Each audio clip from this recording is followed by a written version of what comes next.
What's going on? It's freaking cold here. Sucks. It's terrible. I hate it. What's cold? I don't know. 60. I know how stupid that sounds. Because I, used to live in New England, but I don't care. I haven't lived there in well over a decade. No. Nope. On purpose. Not trying to live there. Okay, anyways, what are we doing? We're starting the game. And here's the deal. I was seriously going to do live killers. I was going to do live killers. There's probably going to be some people on here that are not happy that I'm not doing live killers. And probably some people on here that are like, you know what? Good, skip that one. That's not the one to do anyways.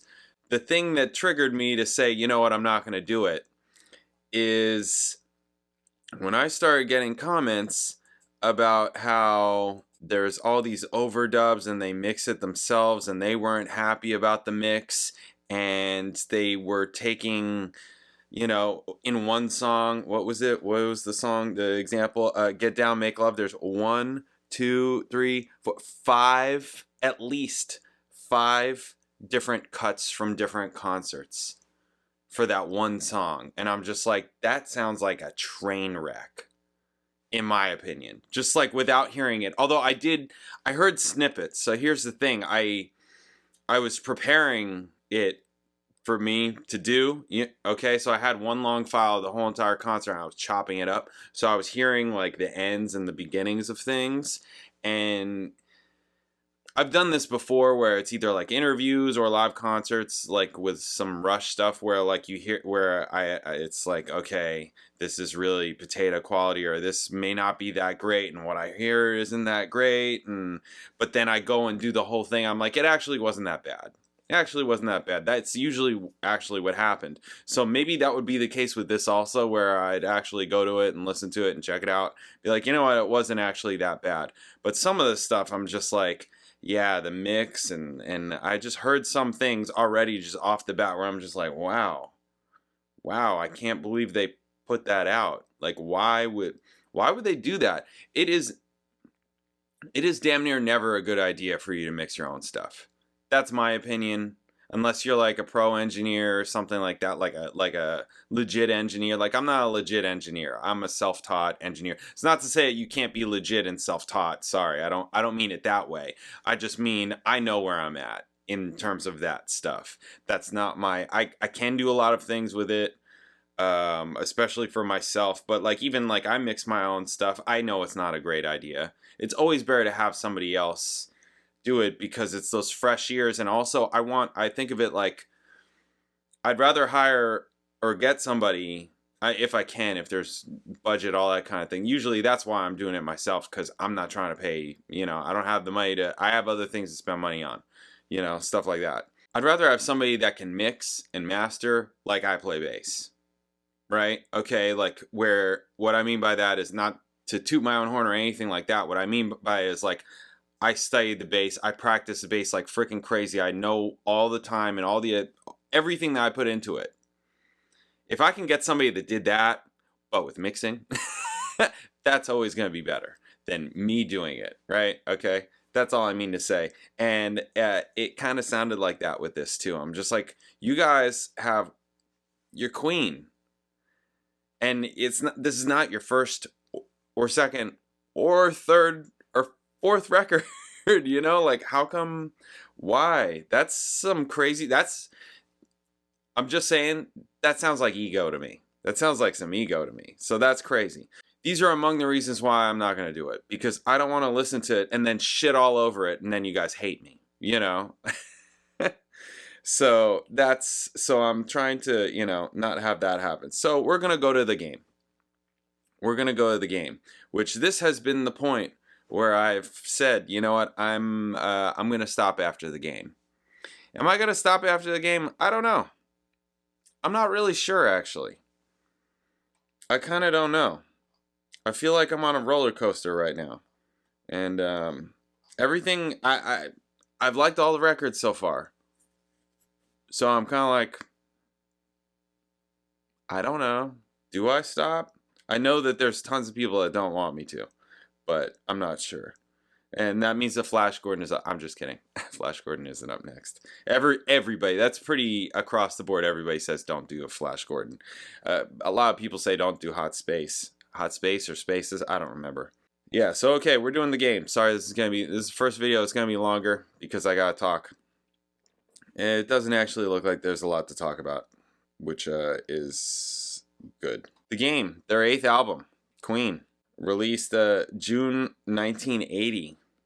Features a different sound from its predecessor, Jazz. The game was the first Queen album to use a synthesizer. Okay, Oberheim OBX. A critical and commercial success, the game became the only Queen album to reach #1 in the US and also became their best-selling studio album in the US with 4 million copies sold to date. That's it. Wow, I don't know why I would think that they'd have just a ton more, but okay. 4 million to date, tying with the sales of News of the World. Notable songs on the album, right? Another one, Bites the Dust, Crazy Little Thing Called Love. Both reached #1 in the US. Okay, great. It looks like that's mostly all to talk about. Band appraisal. Yeah, that was when we started trying to get outside what was normal for us. This is Brian May. Was normal for us. Plus, we had a new engineer in Mac and a new environment in Munich. Everything was different. We turned our whole studio technique around in a sense because Mac had come from a different background from us. We thought there was only one way of doing things, like doing backing tracks. We would just do it until we got it right. If there were some bits where it speeded up or slowed down, then we would do it again until it was right. We had done some of our old backing tracks so many times they were too stiff. Mac's first contribution was to say, well, you don't have to do that. I can drop the whole thing in. If it breaks down after a half a minute, then we can edit in and carry on if you just play along with the tempo. Okay, right. We laughed and said, don't be silly, you can't do that, but in fact you can. What you gain is the freshness because often a lot of the backing tracks is first time though. It really helped a lot. There was less guitar on that album, but that's really not going to be the same forever. That was just an experiment. Okay. I almost don't know what he was just saying. I feel like, okay, so Reynold Mack played synthesizer, and is that also, that's also the producer. Okay, pretty short album. Rock, pop, dance rock, funk rock. Oh yeah, we're getting into it. 1980, huh? We're getting into it. And there are a bunch of tracks on this album that I know. I know Play the Game. I did Dragon Attack once, I think, right? I know Another One Bites the Dust. I know Crazy Little Thing Called Love. I don't know if I know Save Me, but for some reason, that one is sticking out in my head. I don't know if I know it, though. I just maybe confusing song titles in general, not specific to Queen. So, anyways. Okay, we're starting with Play the Game. Written by Freddie Mercury. Song was released 1980. Okay, right. It's performed from 80 to 82. And yeah, I know this song. This is a nice song. I did a good cover, bad cover of Play the Game. It was Queen and Beach House. Very interesting, different cover. Okay, let's get to it. Play the Game. Bam.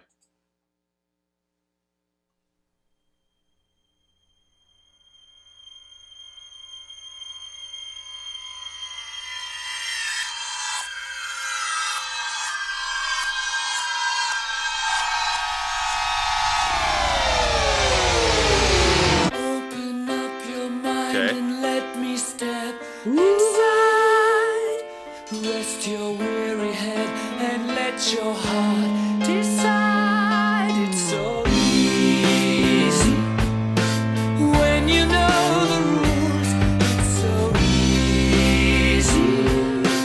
All you have to do is fall in love. Play the game. Everybody play the game. I love how John Deacon is just utilizing the whole bass just right there. Just he's jumping octaves. He's not staying in the same range. It's really great. He does that kind of a lot. That's like a signature John Deacon move. Really great song. Of course, he's playing up high now. Very nice. Just got perfect tone for it. This is your life. Don't play hard to get. It's a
Cool.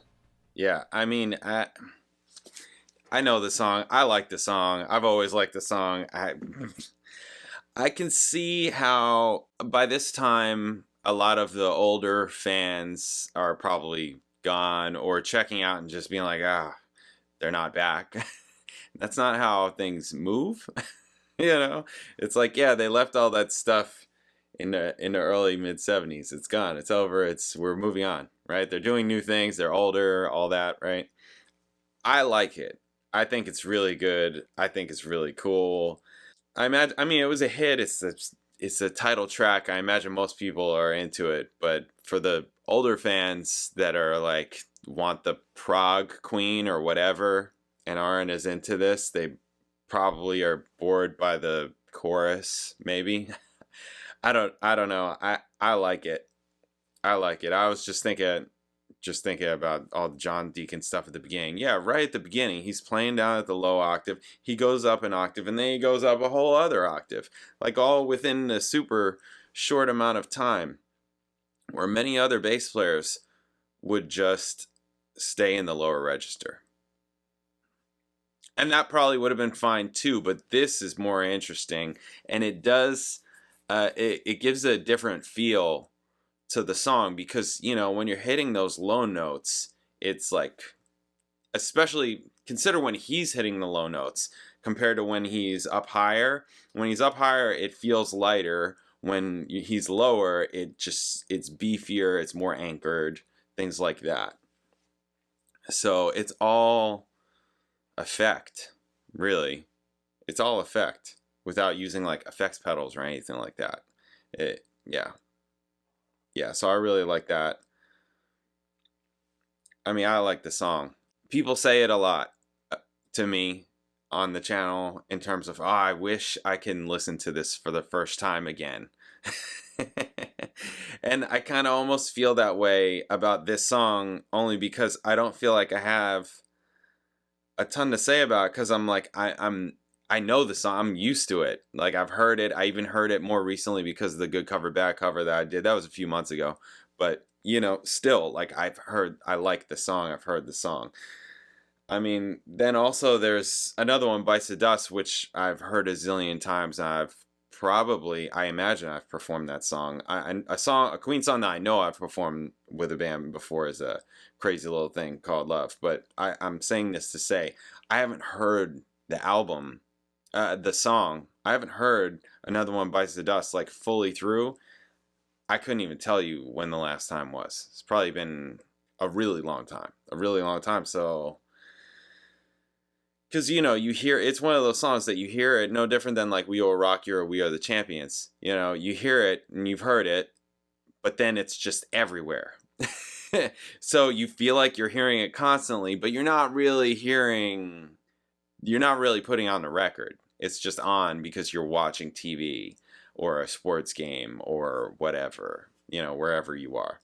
Anyways, I really like this track. I think it's great. I like the song. It got that big synthesizer stuff that's happening now, and that whole intro that was nice. It kind of just like builds you up into the drop into the song. It sounds like, sound quality wise, it sounds great. This is the remaster. I am listening to the remaster, so there is that. But I mean, how much are they really doing compared to the original? It's still probably, the original still probably sounded great. Yeah, love it. Okay, awesome. Next, Dragon Attack, which I have done once before. It's been a long time. We'll see how much I remember. This is a John Deacon song, right? Vaguely remember. Is it a little funky? Sort of funky? Maybe. I don't remember. We'll check it out. I'll catch you then. Later.